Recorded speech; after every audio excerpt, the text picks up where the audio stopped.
Subscribe to our YouTube channel and don't forget to press the bell icon to get all the latest updates. Hello and welcome. My name is Barkha Dutt. You're with the Mojo Story, a very interesting author coming up on the program today. Manu Pillai's new book is already making waves. Let's take a look at the book called False Allies. It's taking a look back, as it were, at India's Maharajas, re examining royalty, as it were, to question the caricatures and stereotypes that have long presented a certain public image and collective memory around India's princely states. The author historian now questions whether that was indeed the case, going one step further to suggest that this might have been part of a larger imperialist agenda. Joining us now is Manu Pillai himself. His new book, as I said, False Allies, looks at India's Maharajas in the age of Raja Ravi Varma. And it's a fascinating argument. But let me start straight off by asking you, Manu, first, congratulations on being so prolific and another excellent book. You might be accused of being soft on India's own sort of monarchy, as it were. And I know the argument you make in your book, and the argument you make is that there isn't this kind of black and white image as has been presented to us down the ages, that was a kind of British trope. But even so, are you kind of suggesting that on the one hand, there is imperialism, and on the other hand, there is royalty? For constitutional modern Democrats, that's a kind of uncomfortable position to be in. No, so the thing is, and thank you for having me on the show, by the way. Pleasure to be here. The thing is that, I'm not saying these Maharajas were great. Many of them, there's Malhar Rao Gaikwad, who did go around poisoning people and picking up women off the streets and harassing them and doing worse. So by no stretch am I saying monarchy was good. In some ways, if you look at the chapter on Udaipur, you'll notice that eventually peasant unrest and tribal unrest and the breakdown of the Rajput order would have toppled that form of government perhaps anyway, regardless of the British Raj. So it isn't the argument that the Maharajas were great, nor is the argument that we should bring them back in any sense. It merely is that considering that 40% of the country was governed by what were called native princes, the British used the term indirect rule, but the fact is that much territory was actually ruled by Indians with their governments consisting of Indians, and the dynamics in those enclaves were also part of India's story. When we talk of that period, the emphasis is so much on the nationalist side in British India and what's happening under direct colonial rule that we forget the experiments in state formation, the experiments in constitutional thinking, the idea of whether kingship itself can evolve and change, the way people were coming to terms, not with the Raj so much, but with the Maharajas, and how they were responding to the Maharajas and eventually slowly demanding democracy and representation. In a lot of states, take a state like Baroda, and you see that the ruling family for the longest time was seen as conquerors and outsiders because they were a Maratha ruling family from elsewhere that came and ruled over Gujaratis. And the Gujaratis saw them very much as a colonizing, occupying force, not so much the British in that very local context. So, I think understanding those layers and complexities is important. Understanding what was happening in the states is important. Understanding how people in power, forget the Rajas, forget the thrones, think of them just as people in power in a lopsided equation where the British have extra power and they have less power, and yet there's room to maneuver, yet there's ways to negotiate that balance and sort of, achieve political goals. And, therefore I see them as political creatures, not necessarily as Rajas and silks and, all of that. Yeah, and that's very interesting because, in fact, you suggest that the first sort of debates around constitutionalism, democracy, the nature of power has taken place under some of these erstwhile royals. But you also talk about this kind of stereotype of the decrepit, decadent Maharaja. The kind of image we today have of when we say the word Nawabi. When you say the word Nawabi, you think of this sort of old Haveli, and you think of these once wealthy but now decadent kind of erstwhile royals. And it's that trope that you're really questioning, a kind of questioning of the Amar Chitra Katha version of Maharajas. Do you think this was a deliberate British sort of narrative to present India's royals in that way, almost presenting themselves as the more enlightened governance alternative? Yeah, the whole point of colonialism was that it wasn't just about hard power. The hard power legitimized itself through narrative. Just as today, we have a constitutional narrative. Other people have another narrative, that sort of sits at variance with some of the values in the constitution. It's also ultimately a battle of narratives. So the narratives that were shaped by the Raj, despite possessing hard power, reveals both its anxieties and fears, because the Raj is aware they're foreigners, they're aware they're aliens. So they have to constantly justify why they are in India, ruling India. So one of the favorite tropes is natives can't govern themselves. India can never be a nation. This is not a united country. If we leave, it'll collapse into civil war. These were some of the arguments that were made in areas under British rule. Then what do you do about the 40% where you do have local Maharajas, you do have local political figures?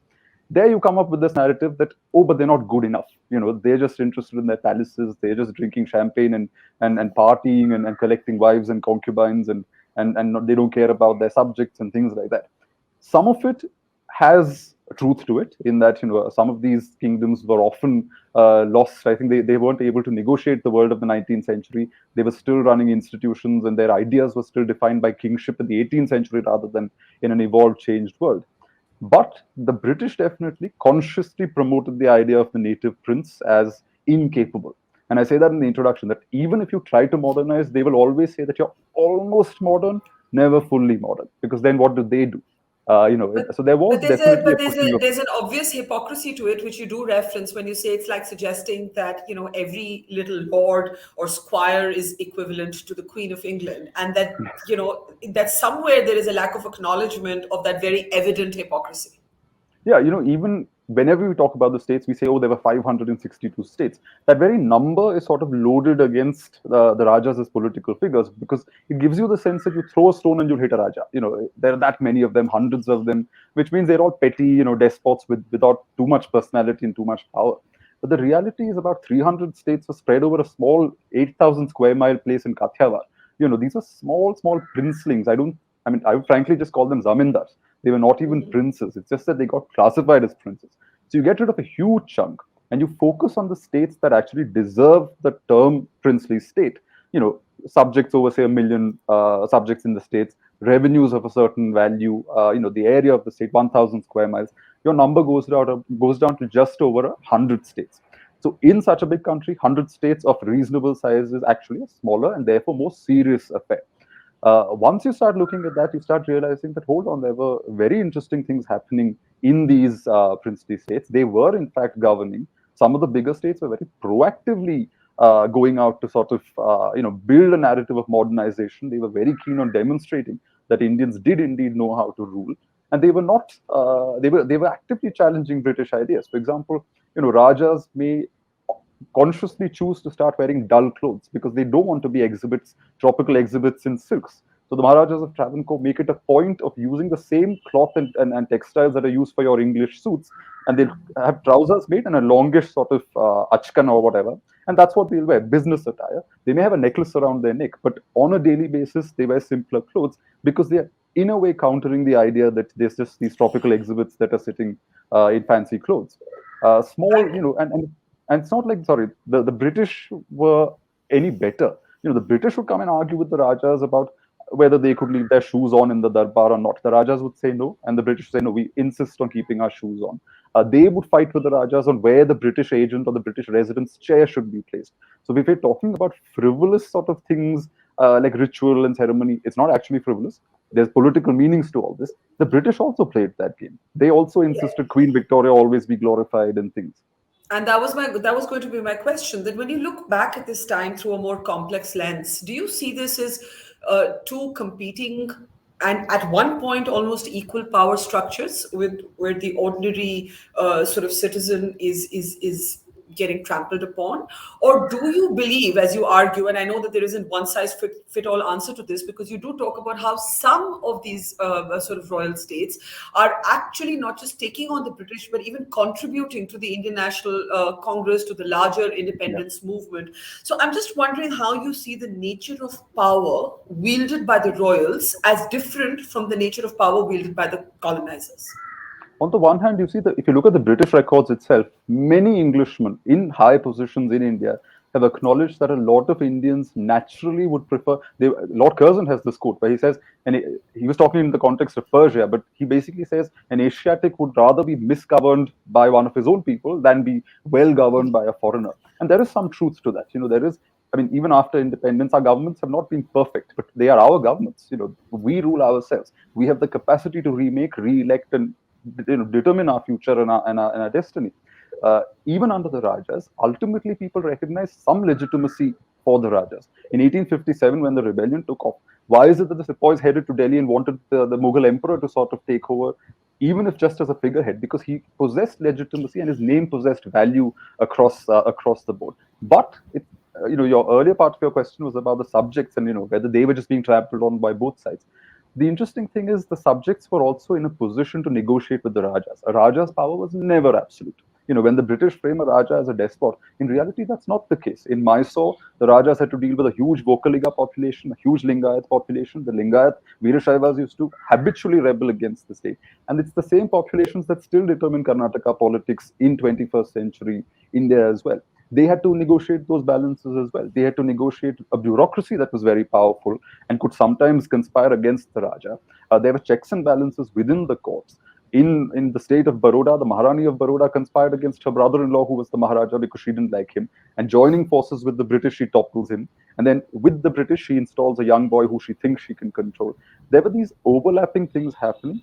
In Udaipur, the Maharana of Udaipur is ultimately, troubled, and he loses his seat because his subjects are unhappy, and the peasants and the tribals start, agitating. So the Raja's power was never absolute. The Raja had to negotiate with the people. He had to answer the people. In certain cases, yes, you see egregious behavior from the Rajas, but it never went unchallenged. Ultimately, it would come back and fight the Raja as well. I think you talk about this Life magazine article, which has this stereotype of the Raja as having X number of Rolls Royces, X number of kids, and X numbers of wives. And you say that same article then does look at individual Maharajas, and you talk about how some of them are spending more sort of money on education as a percentage of their budgets than even the British are. They did. And in fact, many of the Rajas individually were quite scholarly, quite interesting. Krishna Javadia III of Mysore was a very scholarly man. He was a huge patron of the arts. And it's interesting, the patronage of the arts isn't because the Raja loves art, for its own sake. What happened was the British had snatched administrative power from him. So the only way he could continue to be relevant as a king was to focus on areas where he was still in control, which was religion, spiritual subjects, other areas where the British could not come and interfere, art, areas like that. You see similar things in other states. The Rajas of Cochin were, frankly, very few of them actually intervened in the administration. They had highly effective and qualified divans. In fact, the divans had the kind of power to even talk back to the Rajas at times and sort of, get the Raja and say no to the Raja, even though the Raja was the head of the state. Many of them were old men by the time they came to power in Cochin. So they were, pretty much, they took a back seat, and it was bureaucrats running the state, Indian bureaucrats. In Travancore, similarly, the Rajas were pretty well trained. Mysore, Gandhi called Maharaja of Mysore a Rajarshi. He likened Mysore to Ram Rajya. What is ironic is also that there's this speech Sardar Vallabhbhai Patel gave. This is the man who, 1949, famously, of course, integrates the states, which was That's important right. for India's viability. It was a very important move and perfectly legitimate. But 20 years before that, in 1929, in a speech in Mysore, he actually spoke about how there were some Mysoreans agitating against the Raja, and he said, actually, the Raja is doing such a great job. If you're still unhappy in his country, in his kingdom, there must be something wrong with you, not the Raja. And 20 years later, the narrative changes, and obviously the context changes. So for a very long time, even the nationalists did look up to the Rajas. They were not seen as terrible people. Gandhi was very hesitant to interfere in princely politics. Even when he did, as in Travancore in 1924, Vaikam Satyagraha, he built a compromise. He didn't go against the Rani. He actually built a compromise. It was in the final 2 decades of the Raj that the relationship sours, and the Rajas do become more repressive. They do lose any moral claim that they might have had, and many of them start sort of losing sympathy across the board. There's physical violence, or autocracy that's fully out there that everybody can see, but it comes out of that desperation. It comes out of, I suppose, realizing that your time is running up, and you're going to lose power very soon. Well, that was going to be my question, right? The trope handed down in a way in our history books has always been that whatever else the problem was with the British, the idea of the modern Indian state, the sort of the galvanizing, unifying entity of India, the conversion from a bunch of royal states or princely states into a nation happened because of the British, because of the language, because of the railway tracks, because of the bureaucracy. If you were to look back and ask a what if Mhm. we were still a collection of these princely states, what would have happened to the idea of the Indian nation? So the thing is, in the 1930s, there was this whole federation plan, right? Where in the Yeah. 1930s, the princely states had a seat at the table. They were offered a place in a future, India where there would be representatives from British India, but the Rajas would also send representatives to a central kind of institution, and there was a system that was being planned. Now, the thing is, that system could have but potentially succeeded. Of course, the Rajas would have to give up a lot of power. They may have stayed on as in some capacity. The states and their boundaries might have continued, but it would have, I think, ultimately become a stronger federation. It may, if that formula had worked out, it might have given us an alternative, a completely different map of India, where you do have states not on the basis of language, but on the basis of some of these parameters. So But the you mean Rajas dropped the ball. more United States than United Kingdom? Something like that, I would say. But the Rajas, Yeah. obviously, World War II comes into the picture. Partition starts, there's questions like partition coming up. The Rajas become a much smaller thing then. Like, people have no sympathy and patience for the Rajas when there's such catastrophes to deal with, when there's the real threat that the country might balkanize. And, there's no need to Yeah. then the incentive is, no, we need to integrate everybody into the Indian Union and not have like loose entities all over the place. What I'm hearing you actually say is that as long as the British are there and the early stirrings of the nationalist movement, there's a way for both of these entities to be on the same side. But when it comes to these royals sort of realizing that that would actually mean that they would no longer wield power, the equation changes. Yes, I think by the 1930s, it becomes very obvious that they may not ultimately be able to uh, determine the flow of events. It's starting to get out of hand. But the other thing is also, and this is where princely politics on the ground is fascinating, because you see that in a state like Mysore, Travancore, many states like this, you see that these are states that invested in education, in English education. So a lot of their states people were consuming the same things that nationalists in British India were consuming, and they had the same ideas of democratic representation. The Raja should become a more figurehead or a constitutional head of state. They did have ideas like that. What then happens is that initially, however, states politics is locally based. Like, it's based on caste, it's based on communal issues, it's based on religious identity. So in Mysore, there's a Brahmin segment, there's a non-Brahmin segment. That's the kind of politics that happens. By the 1930s, the Congress, a unit of the Congress, wants to get into the princely states, even though Gandhi is uncomfortable. They realize they don't have a footprint in the princely states. They don't have a network. They don't have the institutional power. So they start allying with these local politicians. Local politicians' issues are caste and communal or whatever, but they realize that by allying with the Congress, they can punch above their weight. They become stronger and they have greater national prestige by being part of that. So there is an overlap in the 1930s, by the 1930s, between Congress's nationalism and the local politics of the states that were not really connected to nationalism originally. There is an overlap and an integration. That's where the Rajas start realizing, hold on, now we're going to have people agitating against us directly. Till then, they were happy to fund the Congress because the Congress was baiting Yeah. the British. Till then, they were happy to divide and rule their own people on the basis of these caste and communal issues. The moment this Fascinating. sort of comes Yeah. together, the Rajas are obviously threatened, and as I said, they become more repressive. So you've spoken about the sort of why it would suit the British to stereotype and generalize in broad stroke the princely states. What happens after independence, right? You speak about Sardar Patel, of course, and then Indira Gandhi famously comes and abolishes the privy purses. Do you believe that independent India was also, in a way, bulldozing over these princely states? Is the reality more complex even in post-independent India? I think one thing that we must acknowledge is that why is that a lot of ex princes are in active politics and they continue to win Yeah. elections, because there's still some emotional appeal in their core bases. So in Kerala, for example, in Travancore, everybody may not care about the royal family, but Trivandrum, they still do have a certain kind of cultural legitimacy. When Narendra Modi, before his first election and victory in 2014, I think he was campaigning in Trivandrum. One of the first visits he made was to the temple, because the Padmanabha Swami temple is very important, and he went to the old royal family, where I remember the old Raja who passed away later that year.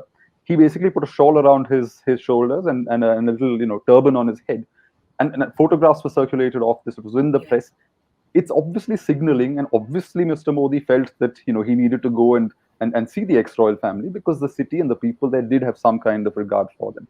But I think the Rajas and their day was over. I think and wise and interesting Rajas like Sayaji Gaikwad themselves saw. He himself did mention to the Aga Khan once that the India can never be a nation unless all the princely states are gone. And so the wiser ones among them knew this. Some of them were willing to participate in politics. Indira Gandhi, I think her motives were quite different. I think her socialist turn was one factor. The other thing was also, I believe, a lot of the princes were using the privy purses that the government of India, which Indira Gandhi thought was Indira Gandhi, was giving to fund Yeah. opposition parties. Yeah. And that obviously created a certain kind of anxiety in her mind, because she didn't abolish everything. So in Travancore, for example, the privy purse was abolished, but the junior members of the family still get their allowances today in 2021 from the Kerala government, because she didn't Really? abolish. Yeah, Even today? yeah. Everybody who was alive in 1949 was fixed an allowance at the time. So the current titular Maharani of Travancore is an artist called Rukmini Varma. She gets about 40,000 rupees a year. It's not much if you look at it that way. But each member who is alive then still gets it. Members of the Cochin royal family get it. A number of people get it. The Prince of Arcot is still a recognized figure and has an allowance of a few lakhs every year. The Zamorans of Calicut, every time there's a succession, the government of Kerala, hands over the pension, the And Zamorans how pension is to the it? next And how is successor. it? And how is it rationalized? How is it justified? So the thing is, a lot the Travancore allowances from 1949. I don't know how it's justified. The story goes that the Cochin royal family was a very middle class royal family. They were hundreds of princes, a very small state. They lived like middle class people. Many of them actually worked even before independence. They started becoming teachers and joining the government service. The story goes that when Indira Gandhi abolished the privy purses, initially these allowances were also abolished. But then a delegation of the Cochin royals, who, as I said, were very sort of middle class, went up and said, "Look, many of us depend on this. We have old women, old men in the family who don't have anything else." And then she decided, okay, let's return the allowances at least. They're token figures. Nobody can do any harm with these allowances. But others like the Zamorin of Calicut, the Prince of Arcot, these are arrangements the East India Company entered into, or well before the Indian Union came into the picture, the British entered into. So the Zamorin's allowances come from an 1805 treaty, which is supposed to last to perpetuity or whatever. The Indian government, I think, it's a headache legally to try and abrogate something, because these are obligations the Indian state has inherited from the previous state, that was the British state. So even now, I think it's about 60,000 rupees or something a year. Every time there's a Zamorin, a new guy succeeds, he starts getting the allowance. So technically, legally, there's still a Zamorin of Calicut. It's fascinating, and I have to ask you. I've got literally a couple of minutes left, but I was suddenly reminded of this. I don't know if you followed it, this entire enemy property debate, right? So, what Hmm. happens to this entire notion of sort of these Maharajas when partition happens? Well, so in fact, there's William Dalrymple's son's writing a book on this. I don't know if I should talk about it, but he's basically looking at the states and their connection to Yeah, partition. So I think if you when he writes his book, you should invite him and discuss this. But yeah. certain states did have genuine ambitions of staying autonomous. Travancore was on the coast. It had a lot of international trade. Its revenue was disproportionately high. A very solid state infrastructure. Mysore was very solid as well, but the Mysore Rajas were willing to ultimately sign on the dotted line. The Nizam of Hyderabad, we call it a police operation where the Indian state took over, but apparently 20 to 40,000 people died. The Indian government at least has acknowledged 3,000 deaths in the police operation, because at least that many pensions were paid to that many widows because of their husbands who died in that interaction, or that little conflict. The Nizam was preparing for bigger things. He did think he had a shot. Of course, it was never going to last. This big giant state in the heart of the country could not, and Sardar Patel had no intention of letting that happen. And if the Nizam had survived, it would have all the other states would have got very ambitious and started to make trouble. So yeah, I mean, they did. Some of the states did try, and there's this wonderful quote in Mountbatten's papers where the Diwan of Travancore comes to him and tells him that Gandhi is a sex maniac, Nehru and all these people suck. And then he goes back to the Maharaja and says, you may sign now, but within 6 months, there's going to be a massacre of the Congress leaders, and there's going to be civil war in India, and then you can determine your future. So even in 1947, they thought that India may not last, and a lot of people thought that. Not just Yeah. abroad, even Indians were not entirely, many Indians were not sold on the idea that we might actually make it as a nation. But we did, and obviously since then, most of the princes have become hotel owners, museum runners, art experts, etc. And in that sense, they keep the legacy alive, and there's something good about that. I think Yeah. because there's so much cultural wealth that has been created in these palaces, so long as you take care of that, you're still doing some service, I suppose. Well, it's a fascinating book, Manu. Thank you. It's been a pleasure talking to you. I really did learn so Likewise. much. I knew I had like literally just the cosmetic knowledge that one has from reading history till class 10 in the CBSE system, which is pretty pathetic and wanting, as we now know. Thank you, Manu, and congratulations on your book. Thank you. Thank you. Take Thank care. you for having me. Take care. It's great to see you here. Thank you for watching our work. If you haven't subscribed yet, don't forget to click the bell icon and subscribe to Mojo Story and support independent, robust journalism.